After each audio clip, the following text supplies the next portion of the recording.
Hi everyone, and this is what I've been doing during lockdown with coronavirus. With the French border shut, I could not get over to France to work on the boat, so I've got this old 1923 Model T, and I'd already welded up the block and done a few jobs on it as lockdown started, and finally it came time to try and actually get the engine running. And yes, I cranked the thing and cranked the thing, and it kept on teasing me with little starts and things, and I just could not get it running. What it's got is it's got a Holley G carburettor, and after about a couple of weeks probably of messing around with it, I finally found that someone had drilled a little extra hole in the what's called the needle seat. So essentially it was letting loads of extra fuel in. The hole looked so correct that I just assumed that it must have been from the factory, and it wasn't. Why on earth they did an extra hole, I have no idea.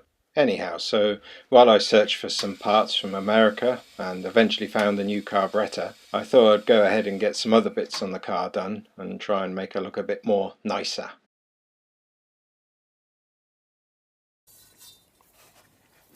So here I am, I'm trying to put this Ford script onto the front of my radiator cowl here. My Ford Model T, it came with a rusted out base to the radiator cowl, so I had to cut it out. The rest of it's really good, but I've just made this out of 2mm stainless steel. A bit over the top really. But the thing is that now I've got to try and get the Ford badge back in, so I've already done a fair bit of engraving here with it. I've never done engraving before, by the way, and I'm quite surprised it's not as difficult as I thought it would be. So I'm just using a little, what's this, is a Clark rotary tool, like a Dremel really. And I was given years ago this little set here.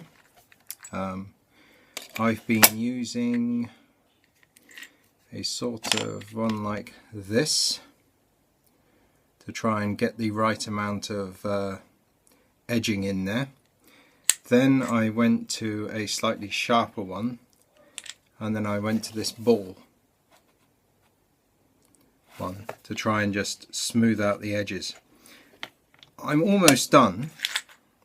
I think I'm going to have one last go with the ball, but the thin ball, because I've used the big ball now and that sort of widened the whole trench out. I might just go once more around with the thick ball, and then I'll go again, I think, with the thin one, just to smooth out, because I've got a little bit rough in places.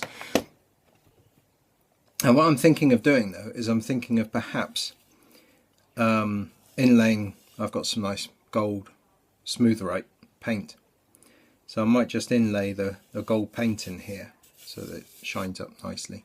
Also the gold won't be too, it'll be a bit bling, but it won't be, well, I was going to say it won't be too ostentatious, but truth is gold is going to look a bit, but you know, black would shine up quite a bit. So I'm sort of thinking that sort of gold and sort of brass colour, and then it'll match my headlamps. But it seems to be working quite well, this. I'm quite surprised. I didn't think it was going to be this easy.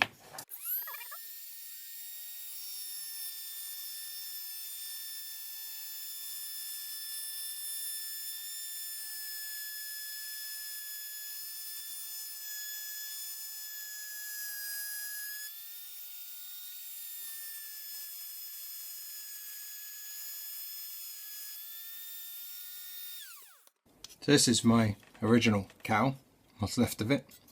So you can see the Ford bit here, it's actually stamped into the steel.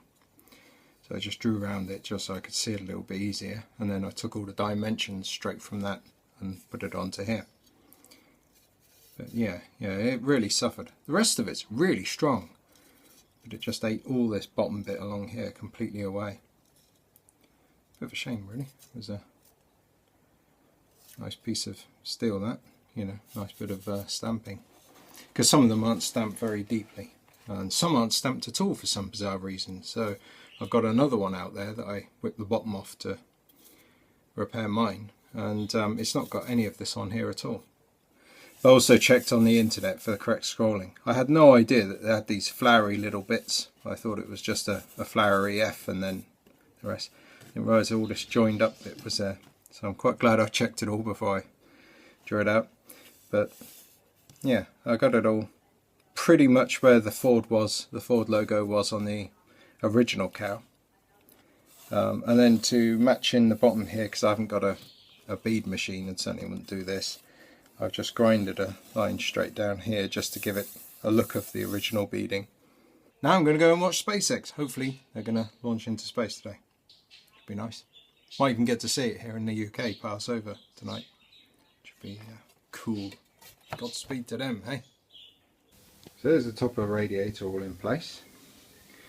So I've got my Ford mark here, and I've just ground a nice little bevel in there, and then I've got to very lightly tack weld it onto the piece here, and because it's stainless I'm using 309 LSI wire, just for standard 92% argon and 8% CO2 gas, and that should give that a nice sort of finish.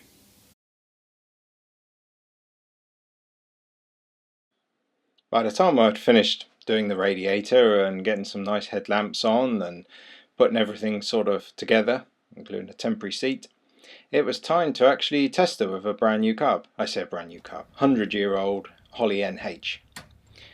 So I got my poor hand on the crank handle again, tried not to break my arm and from kickbacks and that lot, and got on with it. The coils this time were buzzing much nicer because I'd had issues with the coils. They're trembler coils on these cars, and she teased me a little bit, but the NH carb it runs quite a lot different than the Holley G, so you need to actually have a little bit of choke just as you're starting. You turn out the mixture about 1.5 turns, I think it is, and you need the choke on just as she starts, and then you slowly let the choke in over the sort of 10 seconds. Once she's running nice, then you can wind the mixture in a little bit. I think I ended up we're on about 1 turn on the mix, or just under. And at the moment, as I don't have battery and ignition switch to stop the engine, you can just wind the mixture all fully in, and essentially then they're cutting off the fuel and she'll stop nicely. The controls on a Model T Ford are quite different as well, because your throttle is on the steering wheel, one of the levers on the steering wheel, and the other one is your spark advance, so your ignition timing. So you have to start her on a very reduced timing setting when the timing's very retarded, otherwise she might kick back and in this case break your arm. Once she's running, you then have to forward the ignition and faddle around with the throttle setting there. So I'd actually got to the point where this time I could actually, if the engine was running right, which it was, I could actually test her up and down the drive. I only had about 3 car lengths, including what the car sat on, to test her. So this was a little bit sort of nerve-wracking, because basically I hadn't tested the brakes much at this point, other than just to make sure they did engage, but if I'd have got it wrong, then I'd have gone for a visit into the neighbour's garden during coronavirus and probably into their hedge. So yeah, the other thing of course as well is the pedals on a Ford Model T are very different as well. So your normal 3 pedals, or what looks like normal 3 pedals on the floor, one of them's reverse, one of them's brake, and one of them's forward gear, and well, forward gear, neutral and fast gear. The handle on the left, that's actually for like a emergency brake, and also keeps the car in neutral. So if you pull back on that handle, you put the car into neutral. Pull it back further and the rear brake engages. So it's all a little bit different than a normal car, and of course as soon as you get into that sort of slightly stressful situation where you're approaching the end of the drive, that's when you might make a mistake and push on the wrong pedal and, let's say, visit the fence or the neighbour's car. But the brakes seem to all work really nicely. The emergency brake, which just operates drum brakes on the rear, that was really good. And the main brake, which actually just operates like a brake drum in the gearbox, that was really effective too. Because the thing with Ford Model T, and one of the reasons why they became, why they really wanted to introduce the Ford Model A, was because on a Ford Model T there is no front brakes. So literally, the main service brake, if you like, just operates this brake band actually in the gearbox. So it's Apparently it still locks its wheels up quite happily at speed, so it's a fairly effective system. But the lack of front brakes really does limit the speed that you'd want to take this car to. Apparently they're capable of about 40 miles an hour. I haven't found this out yet because I haven't managed to go obviously faster than about 10 miles an hour on my drive. But yeah, without front brakes you wouldn't want to go much more than that. I mean, I've heard that if you change the pistons and do a fairly simple sort of set of modifications, nothing much at all, then they're quite easily capable of 60, and I think that'd be the limit you'd want to take a car that essentially has no front brake to.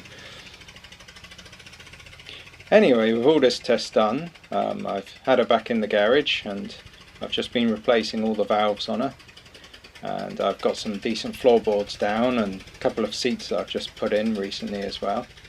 So she's actually ready for registration and going on the road. So I've sent all my documents off to the DVLA, which is our registration authority in the UK here. Had to send off check and the V55 form and various bits and pieces like that. Unfortunately, everything's a bit delayed at the moment due to coronavirus and they don't have many people in the office. But I have received a letter now that says that I can book my inspection, and as soon as inspection's done she can go on the road. The only problem is I'm stuck in quarantine again for 14 days because I've just been to France to test the boat again. But once I get past that, hopefully I can get her out on the open road. Go and terrorise people in my crazy speedster. Which would be great fun.